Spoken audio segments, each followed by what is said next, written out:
that we want to review is the reporting services configuration. So if you guys are following along with me, let's go to our Start menu. We're going to go to All Programs. Then go to your Microsoft SQL Server 2008 or 2008 R2.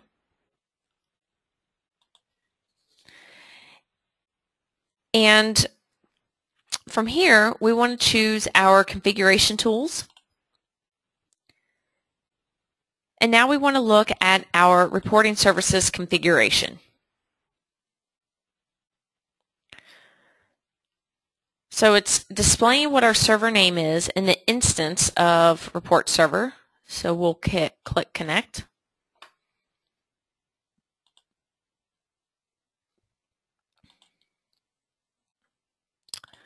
I'm going to move my little chat box over. Okay.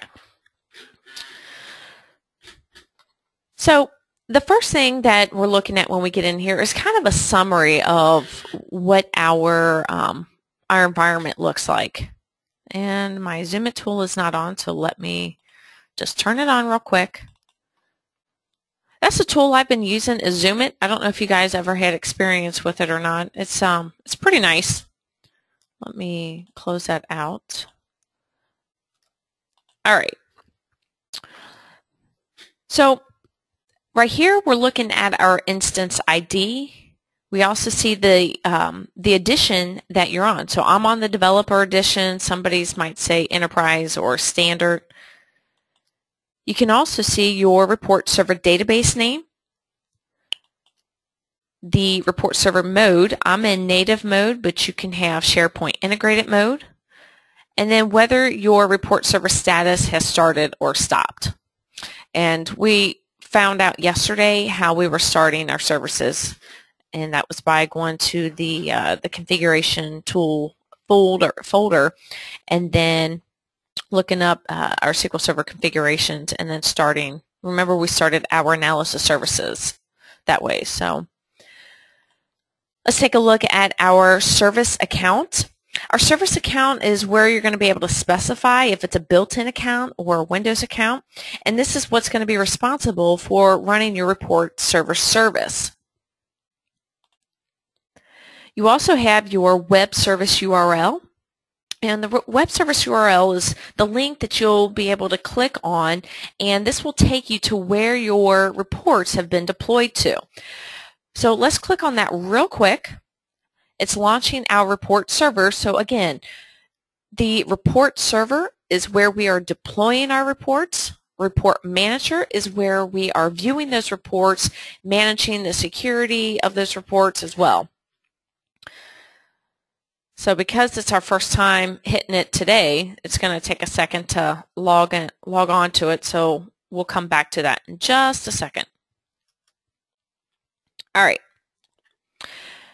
So up here you have the virtual directory, and this is going to specify the virtual directory names for the report server and report manager. They both require virtual directories and are used to access a report server or run the report manager application. You also have your TCP port, and this is how reporting services is communicating over the network.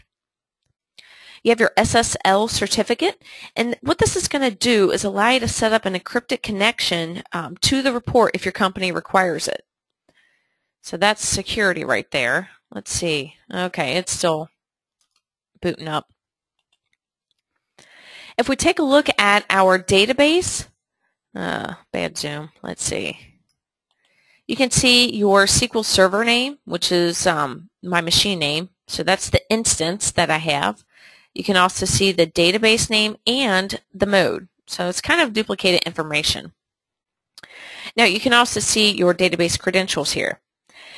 So what if we needed to change a database or add a new database? Let's go in here and figure out the different steps that we would take to set that up. So I'm going to select Change Database. And first it's asking us, do we want to create a new report server database or do we want to choose an existing report server database? We are going to create a new report server database. Now I'm not actually going to complete this. I'm showing you how to do it, but I'm not going to hit finish. So with the server name, so that you know this is where you're sitting at, and then the authentication type, integrated security is fine to use for connecting to your database. We'll click next. And then you have your database name. So obviously this is what you want it to be called. And if we were doing SharePoint, it would look something like that. So you're going to have your SharePoint database and then your SharePoint temp DB. Now we showed you that those databases sit in Management Studio, and you can access it from there. Now, because you're choosing SharePoint, for example, we would want to select the SharePoint integrated mode for our report server. Now, you also have your authentication type, and this is where you're wanting to choose the different credentials that you have. Now, you can use SQL Server credentials, and this is going to be fine because it's the account that report server is going to use whenever it's working on its own to pull back that report metadata.